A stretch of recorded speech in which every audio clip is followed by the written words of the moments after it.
মামলা জটিলতায় পূজা মণ্ডপ ও আশপাশ এলাকায় প্রতি বছরই প্রশাসন ১৪৪ ধারা জারি করলেও এবার দীর্ঘ ১৫ বছর পর ঠাকুরগাঁও সদর উপজেলার আউলিয়াপুর ইউনিয়নের ভাতগাঁওয়ে রসিকরায় জিও মন্দিরে আয়োজন করা হচ্ছে দুর্গাপূজার। এর আগে ২০০৯ সালে এ মন্দিরে দুর্গাপূজা নিয়ে ইসকনপন্থী ও সনাতনীদের মধ্যে সংঘর্ষ হয়। সে সময় ওই মন্দিরের সেবায়েত ফুলবাবু নিহত হন। সেই থেকে ওই মন্দিরে দুর্গাপূজার সময় সংঘর্ষের আশঙ্কায় ১৪৪ ধারা জারি করে আসছে স্থানীয় প্রশাসন।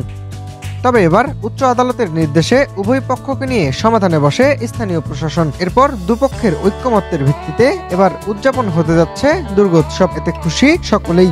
14 বছর ধরে আমাদের ইসকন এবং সনাতনের মধ্যে জ্ঞানদান থাকার কারণে আমাদের পূজা বিভিন্ন জায়গায় করতে হয়েছে। এবার ডিসি মহোদয় আমাদের এই বিষয়টা উদ্যোগ নেওয়ার জন্য খুব ভালো কাম করছে। আমাদের দুই পক্ষকেই একত্রিত করে একটা কমিটি গঠন করে পূজা পরিচালনা করার জন্য নির্দেশ করে। যখন এই দুর্গাটা বানা হয় ওই বছর থেকে এখানে গন্ডগোল, এই জন্য এখানে 44 করা। 44 হওয়ার কারণে এখানে আমরা পূজা করতে পারি না, ওরা তখন ওই স্কুলের মাঠে পূজা করে। এরকম করতে করতে এইবার ডিসি মহোদয় বলতেছেন যে এইবার ওখানে 44 হবে না, এবার দুই পার্টি মিলে পূজাটা করা হবে। তো আমরা ওইটাই সিদ্ধান্ত নিয়েছি। ডিসি সাহেব ওদিনকে বলে গেছে দুই পক্ষ মিলেই পূজাটা হবে এবং কি ভালোভাবেই হবে। প্রতিমা বানানো শেষ হয়েছে, শুধু রং বাকি আছে।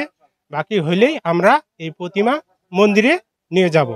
এখন আমার দুই পার্টি মিলে আমাদের এখন দুর্গাপূজা হচ্ছে, আমাদের খুব আনন্দিত, ভালো লাগছে। এবারে জেলায় ৪৭৬টি মণ্ডপে শান্তিপূর্ণভাবে পূজা উদযাপন ও আইনশৃঙ্খলা পরিস্থিতি নিয়ন্ত্রণে প্রশাসন সজাগ রয়েছে বলে জানান প্রশাসনের কর্মকর্তারা।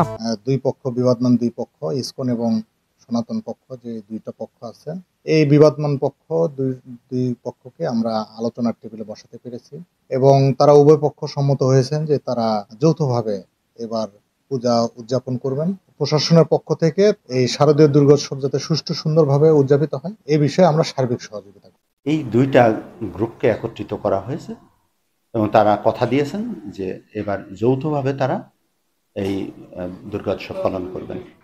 আর 100% মন্দিরেই সিসি ক্যামেরা ছিল, এবছরও তা থাকবে এবং যথাযথ আগের মতোই আনসার ডিপ্লয়মেন্ট থাকবে, পুলিশের সদস্যরা ডিপ্লয়মেন্ট থাকবে। এছাড়া সামরিক বাহিনী, আমাদের আর্মি এবং সীমান্ত এলাকায় বিজিবি মোতায়েন করা থাকবে।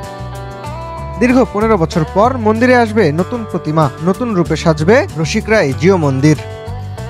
উলুধ্বনি আর ঢাকের তালে মাতবে পুজো মণ্ডপ ও ভক্তরা।